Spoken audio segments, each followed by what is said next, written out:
జూబ్లీహిల్స్ ఉప ఎన్నికల్లో భాగంగా ఈరోజు ఎల్బీనగర్ శాసనసభ్యులు దేవిరెడ్డి సుధీర్ రెడ్డి గారు ప్రచారం అతి జోరుగా సాగిస్తున్నటువంటి నేపథ్యంలో మనతో పాటు ఉన్నారు. వారిని అడిగి తెలుసుకునే ప్రయత్నం చేద్దాం. ఏ విధంగా వారు ఇప్పుడు ప్రస్తుతానికి ఎమ్మెల్యేగా వ్యవహరిస్తున్నటువంటి శైలి, అదే పంతాని ఈ జూబ్లీహిల్స్ నియోజకవర్గంలో కూడా ప్రజలకు తెలియజేసే ప్రయత్నం చేస్తున్నారా, ఏ విధంగా వారి ప్రచార శైలిని చేస్తున్నారా అనేది అడిగి తెలుసుకునే ప్రయత్నం. అన్న నమస్తే, చెప్పండి. ఇక్కడ మీరు జూబ్లీహిల్స్ నియోజకవర్గాలు తిరుగుతున్నారు, మీరు మిమ్మల్ని అభిమానించే కార్యకర్తలు కూడా జోరుగా ఇంటింటికి వెళ్ళి ప్రచారం చేస్తున్నటువంటి నేపథ్యం చూస్తున్నాం.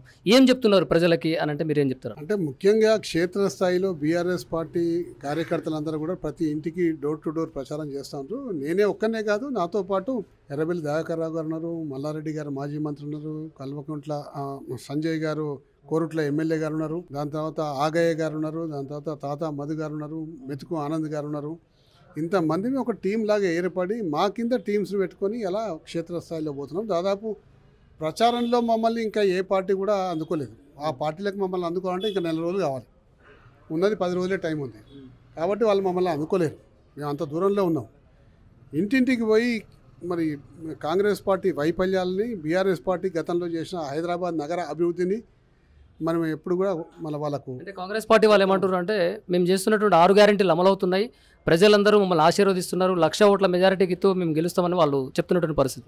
6 గ్యారెంటీలు ఎన్ని గ్యారెంటీలు అమలు చేసిన సార్ ప్రజలకు స్పష్టంగా తెలుస్తూనే ఉంది. వాళ్ళే స్వయంగా చెప్తున్నారు.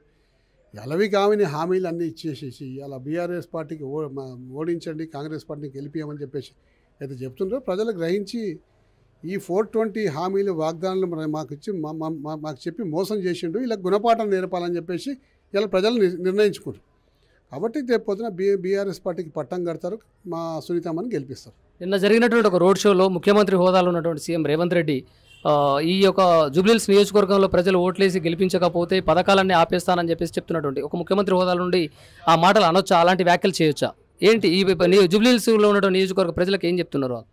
కాంగ్రెస్ పార్టీ నైజం ఏంటంటే అండి, ఎప్పుడైతే వాళ్ళు ప్రచారం చేసి ప్లీజింగ్గా ఓట్లు అడుగుతారో, ఎప్పుడైతే రావు ఓట్లు మేము ఓడిపోతున్నప్పుడు బెదిరింపులకు దిగుతారు.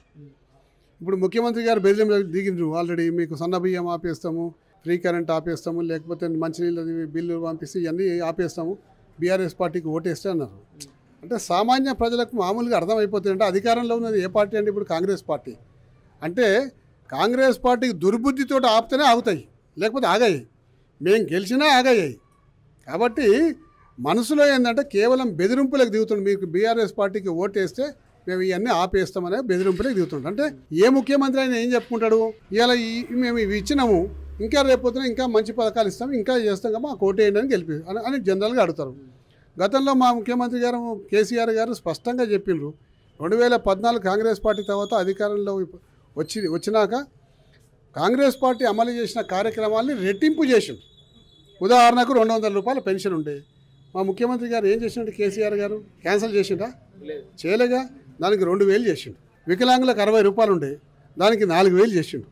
అలాగే నీకు ఆరోగ్యశ్రీ పథకం ఉండే, అది బ్రహ్మాండంగా ఉంది, బాగా నడుస్తుంది కాబట్టి దానికి అనేక రకాల వ్యాధుల్ని కలిపి ఇంకా ఎన్హాన్స్ చేసిండు. ఈ విధంగా ఏ ముఖ్యమంత్రి అయినా అభివృద్ధి కార్యక్రమాలను ఇంకా బాగా చేయగలిగే అవకాశం ఎక్కడ ఉంటుందని వెతకాలే, చేయాలా కూడా. అది ప్రజలకు సంక్షేమం గురించి ఆలోచన చేసేవాళ్ళు ముఖ్యమంత్రులు ఆ విధంగా ఆలోచన చేస్తారు. కానీ బ్లాక్మెయిలింగ్లకు దిగి, బెదిరింపులకు దిగి, ఇది మీరు ఓటేస్తే ఆగిపోతాయి అని చెప్పేసి దౌర్భాగ్య స్థితికి ముఖ్యమంత్రి చేరుకుంటే స్పష్టంగా వాళ్ళ కళ్ళ ముందర అర్థమవుతుంది ఏంటంటే జూబ్లీహిల్స్లో కాంగ్రెస్ పార్టీ గెలవదు, ఆఖరి ప్రయత్నంగా బెదిరింపులకు దిగుదామని చెప్పేసి వాళ్ళు ప్రయత్నం చేస్తారు. మీరు ఇంటింటికి వెళ్ళి కలుస్తున్నటువంటి నేపథ్యంలో ప్రజలు అందరూ అక్కడ ఉన్నటువంటి పెద్దలు కావచ్చు, అయితే బీఆర్ఎస్ పార్టీ అంటే కాంగ్రెస్ పార్టీలో ఉన్న లీడర్లు ఏమంటారు అంటే, బీఆర్ఎస్ పార్టీ గల్లీ పార్టీ, ఢిల్లీలో ఉన్నది కాంగ్రెస్ పార్టీ అని అంటారు. దీన్ని గల్లీ పార్టీ కావాలనుకుంటారు ప్రజలు, ఢిల్లీ పార్టీ కావాలనుకుంటారు? గల్లీ పార్టీని వాళ్ళు గద్దె దింపడానికి 10 సంవత్సరాలు పట్టింది. 10 సంవత్సరాలు హేమాయేమీలంతా పోయి గల్లీ పార్టీని గద్దె దింపడానికి 10 సంవత్సరాలు పట్టింది. మాకేం 10 సంవత్సరాలు పట్టాల్సిన అవసరం. ఈసారి గద్దె దిగమంటే 20 సంవత్సరాల దాకా కాంగ్రెస్ పార్టీ రాదు మళ్ళా. కాబట్టి గల్లీ పార్టీ దెబ్బ గతంలో చవి చూసిండ్రు వాళ్ళు ఏ విధంగా ఉంటుందో. ఆ దెబ్బ మళ్ళీ తగిలితే దిమ్మ తిరిగి అడ్డం పడతాం లేని ఆయన దెబ్బ తగలకుండా చూసుకుందాం అనే ప్రయత్నాలు వాళ్ళు చేసుకుంటారు. మాగంటి సునీత గోపీనాథ్ గారు మీకు అత్యంత సన్నిహితుడు మాగంటి గోపీనాథ్. అయితే ఇక్కడ జూబ్లీహిల్స్లో ముస్లిం మైనారిటీ ఓట్లు చాలా ఉన్నాయి. ఈ ఓట్లన్నీ కూడా నిన్న అజారుద్దీన్కి క్యాబినెట్ మినిస్టర్ ఇచ్చారు. ఈ ఓట్లు ఏమన్నా అటు ఇటు అయ్యే ఛాన్సెస్ ఏమన్నా, ఏ ఓట్లు ఎటుపడే అవకాశాలు ఉన్నాయి? మైనారిటీస్ అంతా తీవ్రమైన వ్యతిరేకత ఉంది. వీళ్ళందరూ మాకు వ్యతిరేకంగా ఓటిస్తే మా పరువు పోతుంది, కనీసం మైనార్టీకి ఒక మినిస్ట్రీ ఇస్తే మా పరువు కాపాడుకునే ప్రయత్నం చేయొచ్చన్న ఉద్దేశంలో ఆ మంత్రి పదవి ఇచ్చిందే కానీ పాపం మా అజరుద్దీన్ మీద ప్రేమతోటి కాదు అది. ఇక్కడ ఎంత మెజారిటీ ఎక్స్పెక్ట్ చేస్తున్నారా?